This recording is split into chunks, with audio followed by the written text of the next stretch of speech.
ସକାଳୁ ଉଠିବା ପରେ କରନ୍ତୁ ଏହି 10ଟି କାମ। ନିଜ ଜୀବନରେ ନିଶ୍ଚିନ୍ତ ଭାବରେ ଚମତ୍କାର ହେବ। କିଛି ନା କିଛି ଭଲ ହେବ। ନିଜେ କରନ୍ତୁ, ନିଜ ପିଲାମାନଙ୍କୁ ମଧ୍ୟ ଏହି କାମ କରିବା ପାଇଁ କୁହନ୍ତୁ। ଦେଖିବେ ଜୀବନରେ କେତେ ସଫଳତା ମିଳୁଛି। ନମସ୍କାର ସାଙ୍ଗମାନେ। ସାଧାରଣ ମଣିଷ ସକାଳ ଉଠିବା ପରେ ତାର ନିତ୍ୟକର୍ମ ସାରି ଭଗବାନଙ୍କୁ ପୂଜା କରି ଦିନକୁ ଆରମ୍ଭ କରିଥାଏ। ତେବେ ଅଜାଣତରେ ଆମେ ଏମିତି କେତେକ ଭୁଲ କରିଦେଇଥାଉ ଯାହା ଅନୁଚିତ ହୋଇଥାଏ। ତେବେ ଆଜି ମୁଁ ଆପଣମାନଙ୍କୁ ଶାସ୍ତ୍ର ଅନୁସାରେ ସକାଳୁ ଉଠି ଏହି 10ଟି କାମ ସମ୍ପର୍କରେ କହିବାକୁ ଯାଉଛି, ଯାହାକୁ କରିବା ନିହାତି ଜରୁରୀ ଓ ଆମ ପାଇଁ ଶୁଭଦାୟକ ହୋଇଥାଏ। ସକାଳୁ ଉଠିବା ମାତ୍ରେ ପ୍ରାୟତଃ ସମସ୍ତ ବ୍ୟକ୍ତି ଚାହେଁକି ତାର ଦିନଟା ଭଲରେ କଟୁ, ମଙ୍ଗଳମୟ ହୋଇଥାଉ। ଦିନର ଆରମ୍ଭ ଯଦି ସଠିକ୍ ଭାବରେ ହୁଏ, ତେବେ ବ୍ୟକ୍ତି ଦିନସାରା କରିବାକୁ ଯାଉଥିବା କାର୍ଯ୍ୟ ସଫଳତାପୂର୍ବକ ସମ୍ପୂର୍ଣ୍ଣ ହୋଇଥାଏ। ତେବେ ମୁଁ ଆଜି ଆପଣମାନଙ୍କୁ କହିବାକୁ ଯାଉଥିବା ଏହି 10ଟି କାର୍ଯ୍ୟକୁ ଆପଣ ନିଜେ ଓ ନିଜ ପିଲାମାନଙ୍କୁ ଏହାକୁ ନିଶ୍ଚିନ୍ତ ଭାବରେ ଶିଖାନ୍ତୁ। ପ୍ରଥମରେ ହେଉଛି ମଣିଷକୁ ପ୍ରାତଃକାଳରୁ ଶୌର୍ଯ୍ୟ ତ୍ୟାଗ କରିବା ଉଚିତ। କାରଣ ଶାସ୍ତ୍ର କୁହେ ଯେ ବ୍ରହ୍ମ ମୁହୂର୍ତ୍ତରେ ଶୌର୍ଯ୍ୟ ତ୍ୟାଗ କରୁଥିବା ବ୍ୟକ୍ତିଙ୍କର ପୂର୍ଣ୍ଣଫଳ ବୃଦ୍ଧି ହୋଇଥାଏ, କିନ୍ତୁ ଅଳସୁଆ ହୋଇ ବିଳମ୍ବରେ ଶୌର୍ଯ୍ୟ ତ୍ୟାଗ କରୁଥିବା ବ୍ୟକ୍ତିଙ୍କ ପୁଣ୍ୟଫଳ କ୍ଷୟ ହୋଇଥାଏ। ଏଣୁ ଯୁବକ ଯୁବତୀ ଓ ପିଲାମାନେ ବ୍ରହ୍ମ ମୁହୂର୍ତ୍ତରୁ ଶୌର୍ଯ୍ୟ ତ୍ୟାଗ କରିବା ଅତ୍ୟଧିକ ଶୁଭ ହୋଇଥାଏ। ସାଙ୍ଗମାନେ, ଯଦି ଆପଣଙ୍କ ଘରେ ଛୋଟ ପିଲାମାନେ ଘରେ ଡେରିରେ ଉଠୁଛନ୍ତି, ସକାଳୁ ଭୋରୁ ଉଠି ପାରୁନାହାନ୍ତି, ରାତି 4ଟା କି 5ଟାରୁ ଉଠି ପାରୁନାହାନ୍ତି, ତାହେଲେ ସେମାନଙ୍କୁ ଏ ଭିଡ଼ିଓଟି ନିଶ୍ଚିନ୍ତ ଭାବରେ ଦେଖାଇ ଦିଅନ୍ତୁ। ଯଦି ସେମାନେ ସକାଳୁ ନ ଉଠୁଛନ୍ତି, ତାହେଲେ ସେମାନଙ୍କର ଜୀବନରେ ସେମାନେ ବହୁତ ଅସୁବିଧାରେ ପଡ଼ିବେ। ଜୀବନରେ କିଛି ବି ସେମାନେ କରିପାରିବେ ନାହିଁ। ଦ୍ୱିତୀୟରେ ହେଉଛି ଶୌର୍ଯ୍ୟ ତ୍ୟାଗ କରିବା ପରେ ଶଯ୍ୟ ଉପରେ ବସି ଆପଣଙ୍କ କରପନକୁ ଦର୍ଶନ କରିବା ଉଚିତ। ତୃତୀୟରେ ହେଉଛି ଏହା ସହିତ ଆପଣ କରାଗ୍ରେ ବସତେ ଲକ୍ଷ୍ମୀ, କର ମଧ୍ୟେ ସରସ୍ୱତୀ, କରମୂଳେ ସ୍ଥିତ ବ୍ରହ୍ମା, ପ୍ରଭାତେ କର ଦର୍ଶନ, ଏହି ମନ୍ତ୍ରକୁ ଜପ କରିବା ଉଚିତ। ଏହାପରେ ଆପଣ ଆପଣଙ୍କ ଇଷ୍ଟ ଦେବଙ୍କୁ ସ୍ମରଣ କରିବେ। ଏହାଦ୍ୱାରା ତିନୋଟି ଭଗବାନଙ୍କ ଦୟାରୁ ଚାଳିତ ହୋଇଥାଏ। ଚତୁର୍ଥରେ ହେଉଛି ଆପଣଙ୍କ ଇଷ୍ଟ ଦେବଙ୍କ ଶ୍ଲୋକକୁ ଉଚ୍ଚାରଣ କରି ଶଯ୍ୟାରୁ ବାହାରକୁ ବାହାରିବେ। ସାଙ୍ଗମାନେ, ଆପଣଙ୍କର ଯିଏ ଇଷ୍ଟ ଦେବତା ହେଇଥିବେ, ଆପଣମାନେ ଯାହାକୁ ନିଜର ଇଷ୍ଟ ଦେବତା ଭାବୁଥିବେ, ତାଙ୍କର ଶ୍ଲୋକକୁ ଆପଣମାନେ ଉଚ୍ଚାରଣ କରନ୍ତୁ। ତାପରେ ଯାଇ ଆପଣମାନେ ନିଜ ସେଜକୁ ତ୍ୟାଗ କରନ୍ତୁ। ପଞ୍ଚମରେ ହେଉଛି ଆପଣ ପ୍ରାତଃ ସମୟରେ ସ୍ନାନ କରିବେ। କାରଣ ପ୍ରାତଃ ବେଳରେ ସ୍ନାନ କରିବା ଦ୍ୱାରା ଆମେ ରୋଗମୁକ୍ତ ହୋଇଥାଉ ଏବଂ ଈଶ୍ୱରଙ୍କ ଦୟା ପ୍ରାପ୍ତ କରିଥାଉ। ପ୍ରାତଃ ସ୍ନାନ ସବୁଠାରୁ ଶ୍ରେଷ୍ଠ ସ୍ନାନ ଅଟେ। ସାଙ୍ଗମାନେ, ଆମେମାନେ ତ ଆଜିକା ସମୟରେ ଦିନ 11ଟାରେ ଗାଧୋଉଛେ, ଦିନ 12ଟାରେ ଗାଧୋଉଛେ, ରାତି ସମୟରେ ନହେଲେ ଗାଧୋଇ ପଡ଼ୁଛେ। କିନ୍ତୁ ଯଦି ଆପଣମାନେ ସକାଳୁ ଭୋରୁ ଗାଧୋଉଛନ୍ତି, ତାହେଲେ ଆପଣଙ୍କ ଶରୀର ସଦାସର୍ବଦା ସୁସ୍ଥ ରହିବ। କେବେ ବି ହେଲେ ଆପଣଙ୍କ ଶରୀର ଅସୁସ୍ଥ ହେବ ନାହିଁ।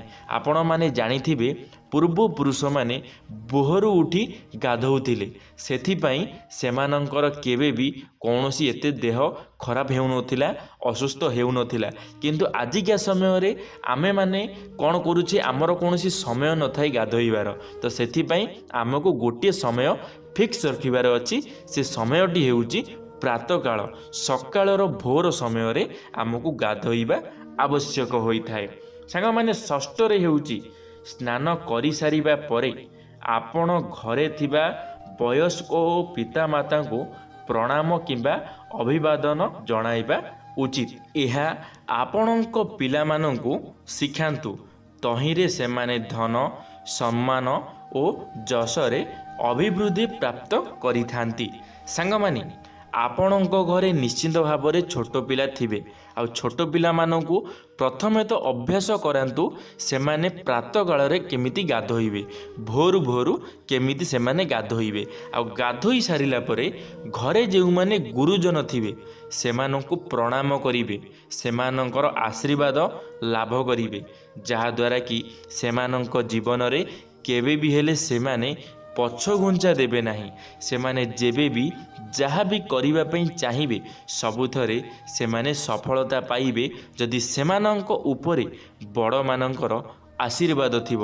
ଆପଣମାନେ ଜାଣିଥିବେ ବଡ଼ମାନଙ୍କ ଆଶୀର୍ବାଦ ନଥିବ ଯଦି ଆମ ଉପରେ, ତାହେଲେ ଆମମାନଙ୍କର ଜୀବନ ହେଉଛି ଅଧୁରା। ତ ସେଥିପାଇଁ ଆପଣମାନେ ନିଜ ପିଲାମାନଙ୍କୁ ବୁଝାନ୍ତୁ, କହିଦିଅନ୍ତୁ ଯେ ସକାଳୁ ଭୋରୁ ଭୋରୁ ଉଠି ଗାଧାନ୍ତୁ, ଆଉ ଗାଧେଇଲା ପରେ ସେମାନେ ନିଜର ଗୁରୁଜନମାନଙ୍କୁ ପ୍ରଣାମ କରନ୍ତୁ, ସମ୍ମାନ ଦିଅନ୍ତୁ।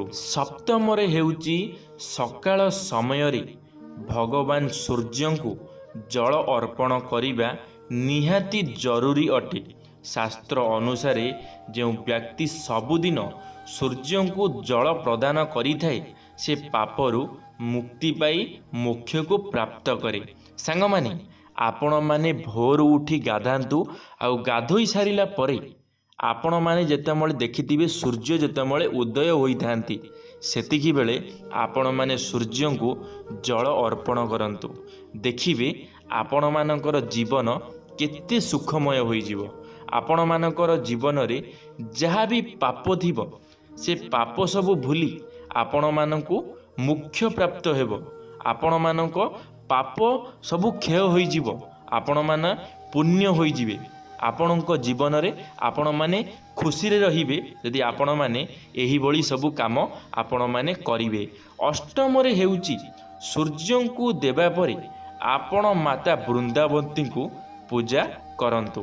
ସାଙ୍ଗମାନେ, ସୂର୍ଯ୍ୟଙ୍କୁ ଯେତେବେଳେ ଆପଣମାନେ ପୂଜା କରିସାରିବେ ତାପରେ ଆପଣମାନେ ଆପଣଙ୍କ ଘରେ ଥିବା ବୃନ୍ଦାବତୀ ଚଉରା ଯାହାକୁ ଆମେ କହୁଛେ ଚଉରା ମାଙ୍କୁ ବୃନ୍ଦାବତୀ ମାତାଙ୍କୁ ଆପଣମାନେ ପାଣି ଅର୍ପଣ କରନ୍ତୁ, ଜଳ ଅର୍ପଣ କରି ପ୍ରସାଦ ଚଢ଼ାନ୍ତୁ।